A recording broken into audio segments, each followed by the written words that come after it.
I'm Sandy, 28 years old. My husband Morgan and I got married a year ago through an office romance. We met when he was in charge of training new hires. I had just moved from a different industry and had no idea what I was doing at my new job. He kindly and patiently trained me. I think it didn't take me long to fall for him. When the training was over and I had learned most of the work, I invited him out to dinner to thank him for all the help he had given me.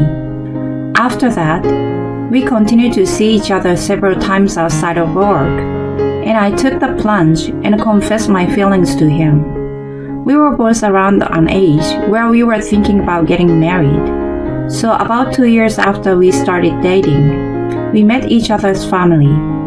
We had smooth sailing into our marriage after that.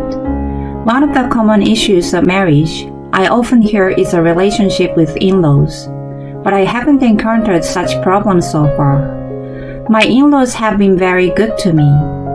We are so glad to have you as a daughter-in-law. You are too good for my son. I agree. I envy my son to have such a beautiful lady for a wife.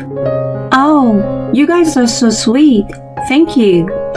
When Noah and I occasionally visit them, they give me such compliments and make me feel loved.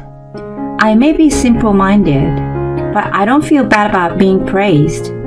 If you force me to come up with an issue, it would be about where we live. Right now, we live in a rented apartment. If we were to start a family, it would be too small. I suppose we could move when we have a baby, but after the baby is born, things are going to get a little hectic. I agree. I think it's a good idea to buy a house beforehand. Now? Isn't that a little too early? You think so? You said you dreamed of gardening in your own yard, right? I'd rather have a house than an apartment. It's a good opportunity for us. We both work, so if we don't splurge, we can probably get a loan for a reasonable amount. Now that he mentions it, a new house sounds certainly nice. Once I get the idea, I'll start visiting real estate agencies with Morgan on weekends.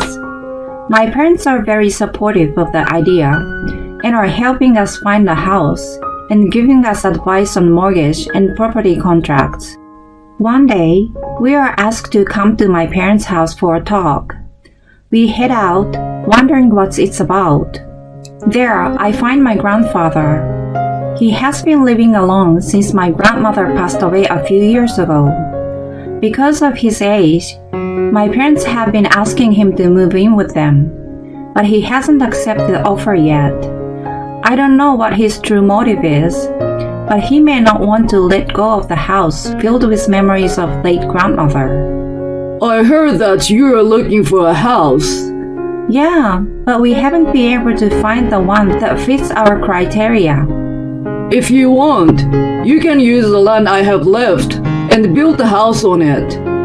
You don't have to pay for the land, and you can put the money toward the house. Are you sure about that? Yes, I'm sure.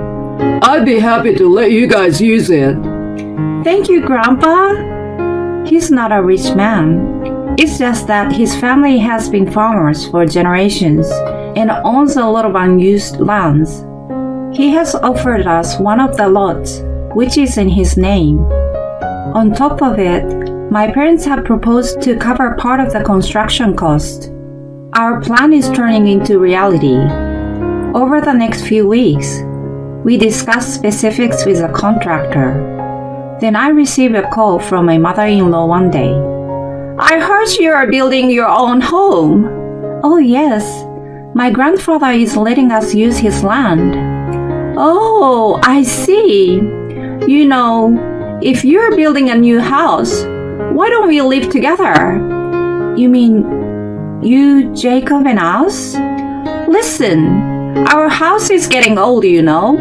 If we want to keep living here, it will need a major renovation. We've been thinking about what to do. But if you guys are going to build a house, we can kill two birds with one stone. Now we won't have to pay for the renovation. What on earth is she thinking? It is true that their house is getting old, so the story about renovation may be true. But it's not like the house is dilapidated and needs to be torn down right now. Above all, I don't understand why they have to move in with us. As I'm stunned by this unexpected and sudden turn of events, Morgan, who has been listening to the conversation next to me, takes over the phone. Hey, Mom. What are you talking about? Moving in together all of a sudden? What we're thinking right now is a home for us as a family. What? You're saying we aren't family? No, no one is saying that. Even if we move in together, it doesn't mean we expect you to take care of us. It's rather the opposite. You're both working, right? If I'm there, I can reduce the burden of housework a lot. That might be true, but... And you're our eldest son. Sooner or later, you will have to take care of us. It's normal, isn't it? Then, when you're going to build a house, you should think about living together, right? But... Adele has been good to me up to now. I honestly don't like her idea, but I can't be too harsh on her. Morgan, who is last resort, has a strong sense of responsibility. He seems to be completely taken in by her. In the end, I'm sorry. I should have said no. I mean, I shouldn't have told my mom about it in the first place. No, it's not your fault. Besides, she agreed to pay the rest of the cost. We agreed with her when she promised to pay for half of the construction cost with the money from the sale of the house. Reluctantly, I didn't expect it to happen so soon. Morgan has told me before that when they reach an age where their health becomes a concern, he is thinking about living together. When it happens, I thought I would just accept it quietly. It's too soon and so sudden. But now that I've agreed to it, I can go back to her and say I changed my mind. If she really helps me with the housework, it will indeed reduce my burden. Maybe it's not all bad. It's a shame that I will have less private time with Morgan, but I try my best to think that there are some advantages to living together. I have no choice but to do so. I'd like it to be all electric. We will install a solar power generator. A dishwasher is essential in the kitchen. I want a jacuzzi in the backyard. From then on, Adele interfered with our plans with more demands than we originally had in mind. She even changed the floor plan and facilities, so the price exceeded our plan by a large margin. Now that the house is ready, she still hasn't paid us the money she had promised. Well, Adele, we have to pay the contractor. What's going on with your promise? Oh, that. It seems that they are late in transferring the money for the sale of the house. Can you pay for it first? I will pay you back later. No way, I can't do that. What do you mean? You're both making money, so you have plenty, don't you? I had Morgan urge her several times to pay the money, but my in-laws never paid when it was due. I ended up having to beg my parents for a loan. My in-laws promised to cover the shortfall in construction cost, so we did not apply for a mortgage. Even though both of us have been working, we haven't been able to save that much money in such a short time. There was no way to cover for my in-laws as easily as Adele thought. We promised my parents that we would pay them back as soon as my in-laws paid us. Whoa, it turned out nicer than I thought it would. Don't you think so? I do. The in-laws look at the completed house from the outside and are very pleased with it. As soon as they get a set of keys, they move in right away. Jacob, who has somewhat more common sense than Adele, seems to have some thought on the matter, but he's too meek to say anything. Adele invites her friends to the house and throws a home-warming party every day like she's the owner. What do you think? Isn't it amazing? It may be a little cramped for two families, but it has a big yard. I'm thinking of starting a vegetable garden here. Isn't it nice? She boasts to her friends. While we have been busy with work, we managed to get everything ready for the move. By the time we finally move into our new home, it's already been set up in her taste. I've been imagining in my head how I would decorate each room, but her furniture has already been placed as if it's a matter of fact. The yard, which I had planned to use for my hobby, has also been converted into a vegetable garden by her. She's doing whatever she pleases, yet she hasn't paid me the money after 3 months. On top of it all, she dares to tell me something outrageous. I knew she was an insane person, but still. She doesn't ask but tells us that my sister-in-law Janice, who is now a divorced single mother, will move in with us. What on earth are you talking about? I've never been consulted. Shut up! I want to live with my grandchildren, so you get out of this house. What the hell? This is our house to begin with. Why should we leave? You two are working, right? Then it's easier for you to do whatever you want. She's a struggling single mother with small children. That has nothing to do with us. Give me a break. It's supposed to be our home. My in-laws forced their way in, and now they tell us to leave because we are getting in the way. There is no way we let them keep having their way. Even Morgan is furious at the selfishness. A family meeting is held, including his sister, who has returned to the family. Dad, please put some sense into Mom. This is crazy. Well, I don't know what to say. It's her decision. He is wrapped around by her little finger and has no intention of helping his own son. There's no point in blaming Dad. I mean, it's not such a big deal, isn't it? You guys don't have kids. You can still do whatever you want if you leave this house. Janice too tries to kick us out for selfish reasons. As for Adele, I don't know what's so funny, but she has been grinning at us. I'm not pleased with it at all, so I speak to my family about it. My grandfather is even angrier than we are. What a bunch of jerks! I allowed you to use the land. When he learns what has been going on, he makes a proposal to us. After much discussion with him, my parents, and of course Morgan, we've decided to go ahead with the plan. 3 weeks later, we are ready to act upon it. We are taking advantage of the opportunity, while Janice and her children, who moved in earlier, went on a day trip with my in-laws. So, do you want me to move everything out? Yes, every single thing, please. I instruct the movers to remove all of my in-laws' belongings, including ours. A short time after 2 trucks with our belongings leave, my in-laws return home in good spirits. As Morgan and I are waiting for them in the living room, they notice something unusual and come yelling at us in panic.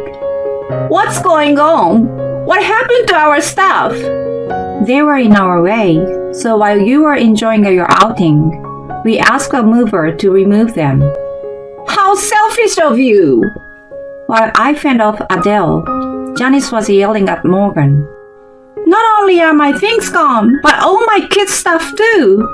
What do you have gained from doing this? Oh, we've decided to rent the house out. New tenants will be moving in a couple weeks. You never mentioned anything about that. You're crazy. This is terrible. We live here. How can you decide such an important matter without asking us?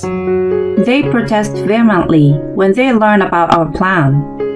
We have a thing or two to remind them. Who do you think you are? It was you who decided to let your daughter and her kids move in without asking us. Well, that's true. But you've been acting like you own the house we built. On top of it, you're trying to kick us out. Then Morgan joined in. You haven't paid a penny for this house, Mom. What happened to the money you promised? You weren't going to pay from the beginning anyway, were you? No, that's not true. It's the agent's fault for not transferring money. The land here is in my grandfather's name. The house is in our name. We don't need your consent to rent it out. The same goes for Janice, who moved in later. Adele looks shaken and pale, while Janice looks angry and red. Their reactions are similar, as you would expect from the mother and daughter, even though the colors are different. Your things are in a rental storage, so you take care of the rest yourselves. Oh no! Morgan tells them coldly, and the two cry out in anguish. What goes around comes around. My parents-in-law, Janice, and her children haven't got sufficient funds and moved into a small apartment together. 3 adults and 2 children in a 900 square feet 2-bedroom space. It's a no-brainer that their lives have been downgraded. They are supposedly living a life that makes you feel fed up just imagining it. I hear that Adele and Janice blame each other and argue every day. We have cut all contact with them. I didn't realize who they truly were right after we got married.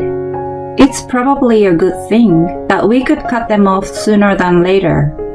We are back in living in a rented apartment. The rent on the house is coming into our pockets thanks to my considerate grandfather. You have a lot of things coming up, don't you? Use it for your future. I really appreciate his offer. We are now living in a spacier apartment than before. We have no complaints about my current life, but if we have a baby in the future, I would like to live in my own house again. Of course, it would be just us. You married into this family, but you still prioritize your mother before us. Do you think that's acceptable? It's your punishment for neglecting the housework. Get out. My mother-in-law laughed hysterically while throwing my late mother's belongings into the incinerator. I was stunned. You're not doing that without knowing the true values of those items, are you? You say you've lived a first-class life, surrounded by first-class things. That's right. I declared something important to her as she snorted at me and left my in-law's house. I'm Madison, a 28-year-old sales executive. My husband Josh and I are co-workers and still work at the same company. We've been married for 4 years and been living with my in-laws for about 1 year for a reason. My in-laws are an affluent family and reside in a massive compound. Josh and I are giving our old small house away from the main building. We live separately but are very close to each other. Josh is the second son, and his older brother is supposed to inherit the family property. Since he has been temporarily posted abroad for his work, we have moved in to take care of his house. My mother-in-law Janet does not think well of me and harasses me with sarcastic comments and little misdeeds. I've been struggling to deal with her. My father's side of the family has an old history, but he passed away from illness when I was very young. My mother raised me on her own. Janet scorns that I come from a single-parent family in which the mother is still working, and I too work instead of being a full-time housewife. Even though you are married, you refuse to be a housewife and take advantage of living with your in-laws. Don't you realize how shameless you are? You must be greedy with money coming from a single mother home. How can you not be satisfied with Josh's income? She sarcastically criticizes me whenever she sees me. However, in front of Josh and my father-in-law, she's cheerful with a smile on her face. I've been overwhelmed by this gap and haven't been able to talk to Josh about her bullying. Since I haven't resisted her, she's been increasing her maliciousness toward me. Once a week, we all have dinner together at the main house. One night, she mentions, I want to ask Madison to clean the shed for me sometime soon. I always ask our cleaners, but I want her to be familiar with what's inside. She asks with an apologetic expression. A shed? I don't mind, but I don't see the point in me checking inside. That's not true. As a family member who lives in this house, it's good for you to know about the history. She immediately denies my comment. If it's okay with you, honey, go right ahead.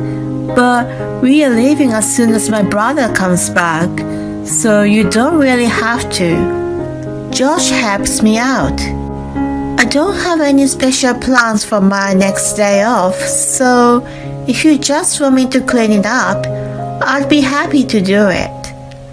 I don't think I could go so far as to memorize or figure out what's in there though. I know it would be a bad idea to refuse her, so I decide to go along. On my day off, I follow Janet to the shed. Inside is covered in dust, as if it's never been cleaned, contrary to what she had mentioned. Well, start cleaning. I'm stunned at the state of the shed as she turns to leave. How do you want me to clean it? You're not making me to do it alone, are you? I ask her out of disbelief. Of course, you always neglect your housework using your job as an excuse. You should be doing more on your days off. Just get on with it. She puts on a disgusting smile and shuts the door, leaving me inside. I hear a questionable clanking sound. I'll check on you every hour. I'll let you out of here when it's perfectly clean, so get on with it. She yells from outside the door. I rush to open it, but it's already been locked. There's a locker with cleaning supplies and a water pipe on the wall. I have no choice but to start cleaning. My phone is left behind, and there's no clock in the room. I have no idea how long it has been since I started cleaning. I'm becoming fearful of the situation. After all, Janet rarely comes to check on me, despite saying every hour, and shows up randomly. You know, I've been living a first-class life surrounded by first-class things. I understand the value of the items here, but you don't, do you? She comes just to make sarcastic remarks. Well, take this opportunity to get a good sense of the value of all this today.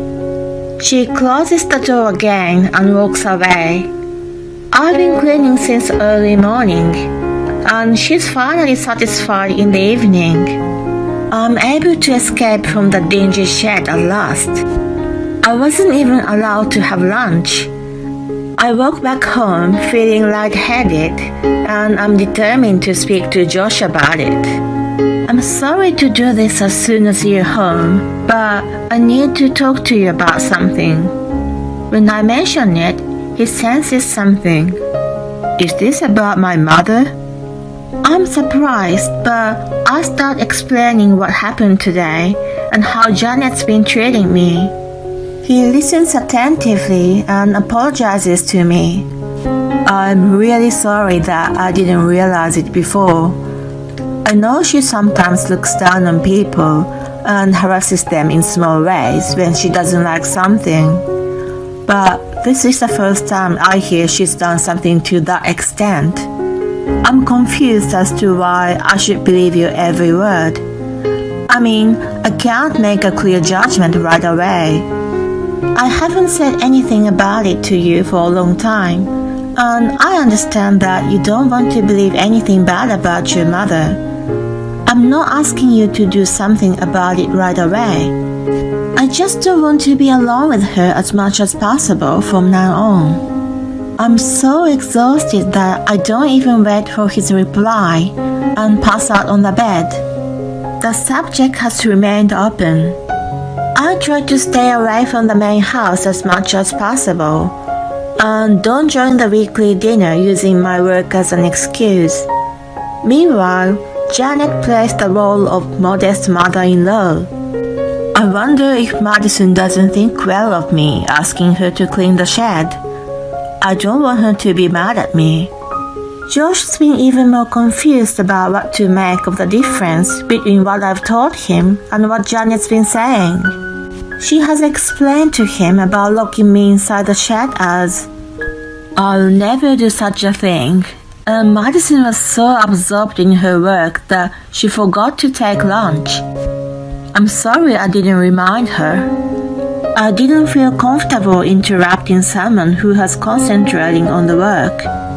Then one day, I get a call that my mother has collapsed and I rush to the hospital. The doctor tells me that she has been suffering from terminal cancer and that she has asked him not to mention it to me before. I let Josh know that I'm going to stay with her for the remaining days. Shortly thereafter, she passes away slowly and peacefully. Unable to accept the reality, I'm stunned by the sudden departure of my loved one. Your mother won't be at ease unless you give her a proper send-off. I managed to hold myself together thanks to Josh's support. She has left me many vintage designers apparel and antique ceramics, which were her hobbies, as mementos. I take them back to my house and keep them for the time being. Then the disaster happens while I'm sorting out the medical bills and inheritance. When I arrive home, I see smoke rising from the incinerator, which has been hardly used in the yard. I'm thinking that it's none of my business and don't pay any particular attention at this point.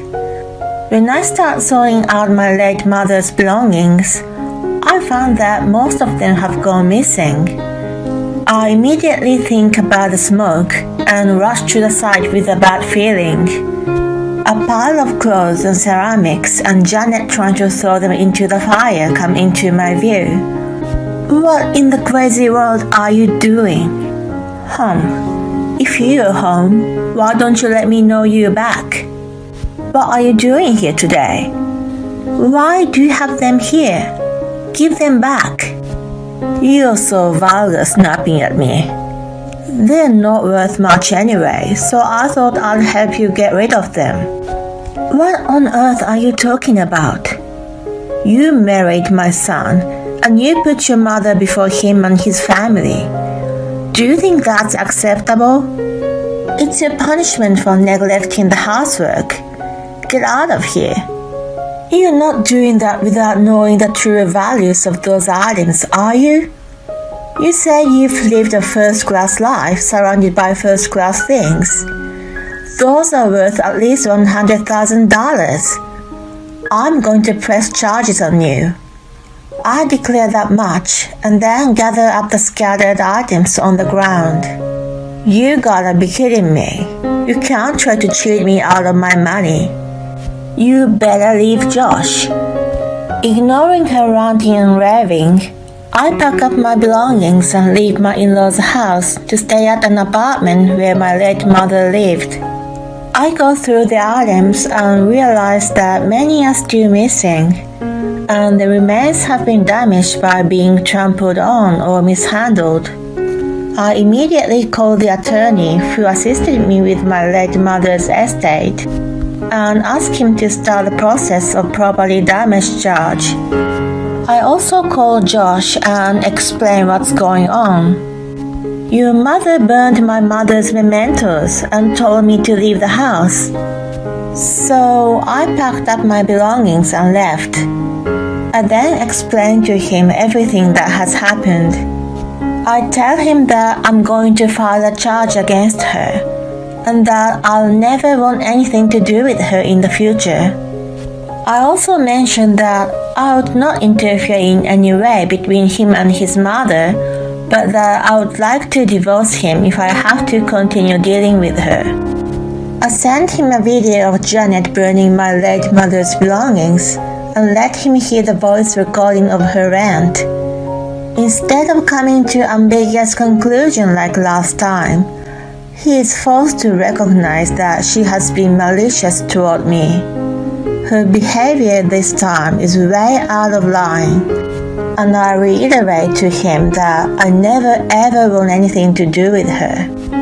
At first, he's still somewhat reluctant to believe what I'm telling him is true, but with the evidence, he's forced to accept it. He sincerely apologizes to me and promises that he will sever all ties with her too. I'm relieved to hear that, and then I again speak to my attorney to calculate the damages. When the calculation is done, I visit my in-laws with the claim.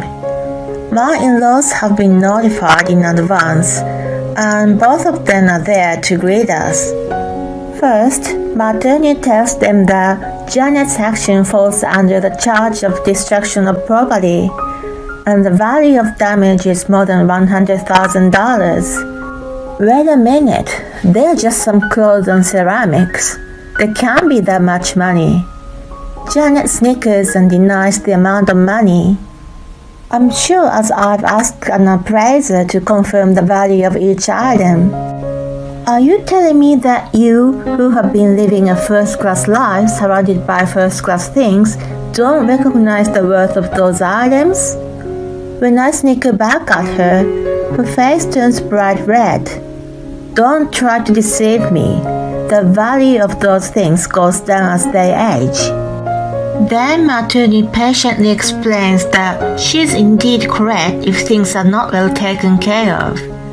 However, my late mother's collection falls into a rare and high-demand category. The value has jumped because they've been produced in such small quantity, or the artists have already passed away. He carefully explains that each item has been reappraised at the time of inheritance. After listening to this, Janet still keeps fussing. My father-in-law, who has been quiet all this time, finally opens his mouth. Be quiet. He silences her at once and asks me if I remember the date when I cleaned the shed. To my surprise, surveillance cameras have been installed inside and outside of the shed for security purposes. He suggests we check the footage from that day. The data from the recordings has just barely survived. It starts showing Janet and me, then only her coming out of the shed. Then she locks the door from the outside, which is clearly shown on the screen. The view of her checking on me randomly, and finally me coming out of the shed staggering, are all recorded in front of us. Moreover, there's even a recording of Janet bringing boxes and clothes and ceramics to the incinerator and burning them one after another. Explain this. She fluttered seeing the inexcusable footage. Madison has been neglecting our home. She has only cared about her mother for so long. I thought I would punish her a little. She mumbles in a trembling voice. Isn't it normal for anyone to take care of their mothers? Besides, we are indebted to her for living with us and taking care of the house while Morgan's away. We ask her to do so. But she married Josh, so she should give priority to her husband's family. You send money to your own family every month, don't you? You leave the housework to the staff, and you don't even do anything yourself. When he scolds her, she falls silent and hangs her head down. He stands up from his seat and comes in front of me. I am truly sorry for everything she has done. She will pay for the damages. He gives me a sincere apology and bends down to hug me. Janet agrees to make amounts for the damage. but she pleads not to file a legal proceeding. She promises to pay me a settlement instead. After consulting with my attorney, I accept her offer with a condition. She must work and pay from her own pocket. As for the damages, my father-in-law will advance the payment, but Janet will pay him back. Josh hardly says a word during the discussion. He was stunned by the sight of his mother, who has always been sweet, ranting. It's worse than he ever imagined. On the way home, I had never seen my mother so crazy. I was in disbelief. He slaps his shoulders as he mumbles. After that, my father-in-law had sent Janet back to her parents and has terminated the financial support. He's also demanding she repays him for the advancement, and she's been asking Josh and his brother for help. Josh has blocked her from contacting him. As for his brother, don't come to me for help for what you've done. He too has shut her off. As for me, I've sent some of the damaged items for repair at Josh's expense. Some of them have been restored to their original condition. Since they've been a waste of treasures in my possession, I've donated them to charities for auction, except for the ones with special memories. Janet has never worked before and has only experienced a financially comfortable life. She finds a job, but gets fired for causing problems, or quits her own immediately. My father-in-law tells me, I don't think she will complete the payment anytime soon from the way things have been going. I should pay you first. I refused, and instead, I set a deadline for the payment of the settlement through my attorney. Janet and her parents are informed that if the deadline wasn't met, I would press charges. Her parents are so concerned about their public image that they sent her to work at a factory owned by a relative. She's been managing to make the installment payments since then. Although my father-in-law has been fed up with her, he's not considering divorce. I don't want to get involved with my mother, but I need to keep in touch with my father. Is that okay with you? Josh asks me. I've been receiving the settlement. As long as I don't have to deal with her in the future, I'm not going to stop you from doing anything. His brother is coming home at the end of this year. He's yet to marry and has been questioning Janet. If I get married, are you going to bully my wife too? Depending on her attitude, she may not be allowed to return home. We've started a new life in a new residence. Josh has been keeping in touch only with his father and has been hearing about his mother from him. I haven't forgiven her for what she's done. I don't know if I will ever be able to. I'm hoping that in the unlikely event that she ever reforms, she would apologize to me in person. Right now, I'm enjoying my life alone with Josh. I know he's a little unreliable, but I would like to build a happy family that reassures my mother in heaven.